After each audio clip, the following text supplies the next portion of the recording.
নমস্কার, কেমন আছেন সকলে? সুম্পির স্বাদ কাহনে আপনাদের অনেক অনেক স্বাগত।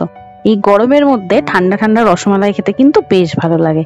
আর সেই রসমালাই রেসিপিটাই আজকে খুব সহজভাবে আপনাদের সাথে শেয়ার করব। আশা করি আপনাদের অবশ্যই ভালো লাগবে। তাহলে চলুন ভিডিওটা শুরু করা যাক। এখানে প্রথমেই আমি 2 লিটার দুধ জাল হওয়ার জন্য একটা পাত্রে বসিয়ে দিয়েছি। এখানে আমি ফুল ফ্যাট দুধ ব্যবহার করেছি, আপনারা চাইলে গরুর দুধও ব্যবহার করতে পারেন, কোনো অসুবিধা নেই। এখানে 750 দুধের ছানা আমি কেটে নিয়েছি। ছানা কাটার প্রসেসটার পুরোটা দেখাইনি, যদি আপনাদের অসুবিধা হয় আমার রসগোল্লা ভিডিওর মধ্যে পুরো ডিটেলসে দেওয়া আছে, সেখান থেকে দেখে নিতে পারেন।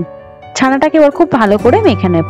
ছানাটার জল সরিয়ে নিয়েছি 10 মিনিট মতো ছাঁকনির মাধ্যমে ছেঁকে। এবার এটাকে খুব ভালো করে মেখে নিচ্ছি। এই হাতের তলার অংশ দিয়ে খুব ডলে ডলে এটাকে কিন্তু মাখতে হবে, একটু চাপ দিয়ে মাখতে হবে যাতে এটার খুব স্মুথ একটা ডো রেডি হয়। এইভাবে মাখলে কিন্তু মিষ্টি সব ক্ষেত্রে ভীষণ নরম আর তুলতুলে হয়।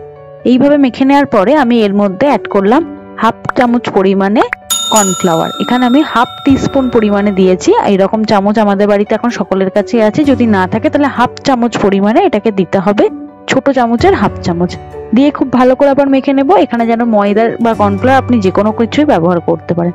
মেখে যখন এরকম সফট ডো তৈরি হয়ে যাবে তখন এর থেকে এরকম ছোট ছোট করে অংশ কেটে নিয়ে ছোট ছোট বলের মতো তৈরি করে নেব। আপনারা যেরকম সাইজ পছন্দ করেন সেভাবেই কিন্তু এই বলটা রেডি করে নিতে পারবেন। আমি একটু ছোট ছোট করেই করেছি, কারণ এই ছানার বল দিয়ে রসমালাই খেতে খুব বেশি ভালো লাগে, সেই জন্য বলগুলোকে আমি একটু ছোট সাইজেরই বানিয়েছি। আপনারা চাইলে একটু বড়ও রাখতে পারেন, সেক্ষেত্রে কোনো অসুবিধা নেই।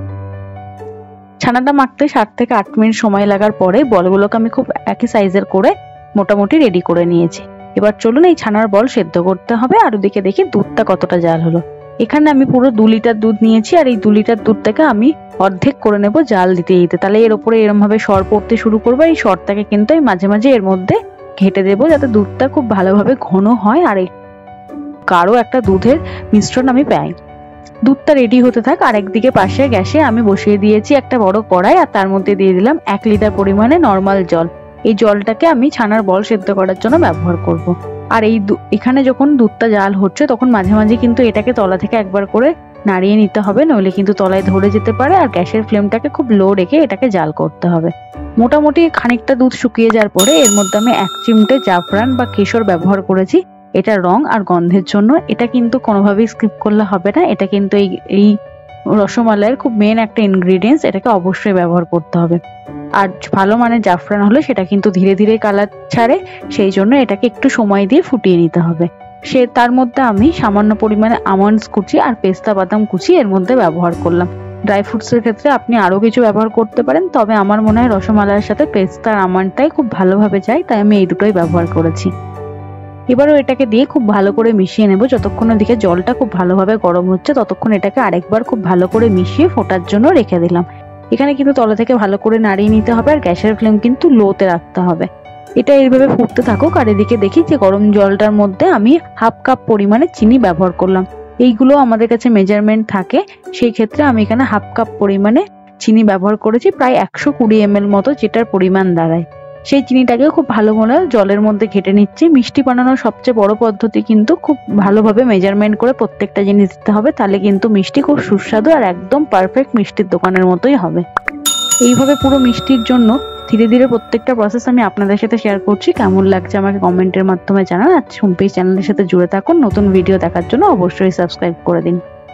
এখানে 2টো ছোট এলাচ নিয়ে আমি হামালদিস্তার মাধ্যমে খুব ভালো করে গুঁড়ো করে এলাচের গুঁড়োটা ব্যবহার করব। ইনস্ট্যান্ট এলাচের গুঁড়ো ব্যবহার করলে সেটার গন্ধটা খুব বেশি ভালো পরিমাণে আসে, আর সেটা কিন্তু খেতেও খুব ভালো লাগে। এখানে আমি এলাচের কোনো রকম কেনা গুঁড়ো ব্যবহার করিনি। এরকম ছোট ছোট টিপসের জন্য চ্যানেলগুলো অবশ্যই ফলো করে দিন, চ্যানেলের ভিডিওগুলো দেখুন, আশা করি আপনাদের অবশ্যই ভালো লাগবে।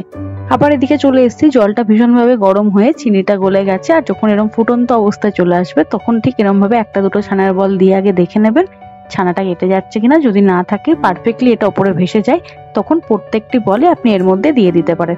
এবার এগুলোকে দিয়ে খুব ভালো করে একবার মিশিয়ে নিয়ে গ্যাসের ফ্লেম হাইতে রেখে এটাকে খুব ভালো করে ফোটাবো 10 থেকে 15 মিনিট। 2 থেকে 5 মিনিট হালকাভাবে ফুটিয়ে নিয়ে তারপর এর মধ্যে ঢাকা দিয়ে দেবো। ঢাকা চাপা দিয়ে আরো 15 মিনিট মতো ফোটাবো, যাতে ছানার বলগুলো চারিপাশ থেকে খুব ভালোভাবে সিদ্ধ হয়ে যায়। এইভাবে প্রত্যেকটা প্রসেস ফলো করে রান্নাটা করবেন, রসমালাই খেতে দুর্দান্ত স্বাদের হবে। আর বাড়িতে বানিয়ে এরকম কিন্তু ঠান্ডা করে ফ্রিজে রেখে সকলকে সার্ভ করুন, সকলের ভালো লাগবে। এইভাবে পুরো দুধের মিশ্রণটা যখন রেডি হয়ে গেছে তখন এর মধ্যে আমি আবারও হাফ কাপ পরিমাণে চিনি ব্যবহার করলাম। যখন দুধটা একদম ডেনসিটির সমান হয়ে যাবে, যে পরিমাণে আপনি রাখতে চান, তারপরে চিনিটা দিয়ে জাস্ট নাড়িয়ে নিতে হবে, তাহলেই কিন্তু চিনিটা গলে যাবে। কারণ দুধ আবার চিনি দিয়ে ফোটানোর পরে সেটার মিশ্রণটা খুব বেশি মিষ্টি হয়ে যেতে পারে, তাই চিনিটা একদম শেষে ব্যবহার করবেন। আর এদিকে আমার ছানার বলটাও মোটামুটি 10 থেকে 15 মিনিটে রেডি হয়ে গেছে। এবার একটা বাটিতে ফ্রিজের ঠান্ডা জল নিয়ে নিয়েছি, আর তার মধ্যে ছানার বলগুলোকে ওই গরম জল থেকে ছেঁকে এর মধ্যে দিলাম। এই প্রসেস করার কারণ যাতে বলগুলো কুকিং প্রসেস পুরো বন্ধ হয়ে যায়, আর ঠান্ডার মধ্যে দিলে বলগুলো ভীষণ স্পঞ্জি হবে। সেটা আপনাদেরকে দেখায় যে একটা হাত দিয়ে চিপে ধরে আপনি দেখতে পারবেন যে এটা যখন পুরো জলটাকে বার করে দেওয়া হচ্ছে, আবার জলে দেওয়ার সাথে সাথে এটা স্পঞ্জের মতো ফুলে উঠছে।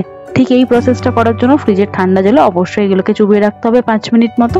তারপরে যখন দুধের মিশ্রণটা পুরো চিনিগুলো রেডি হয়ে যাবে তখন একে একে জলের থেকে ছাঁকনার সাহায্যে ছানার বলগুলোকে ছেঁকে এই দুধের মিশ্রণে দিতে হবে।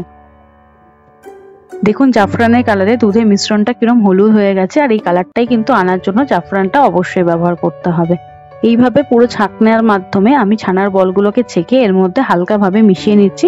গ্যাসের ফ্লেম এক্ষেত্রে আপনি লো বা বন্ধ করেও রাখতে পারেন, কোনো অসুবিধা নেই।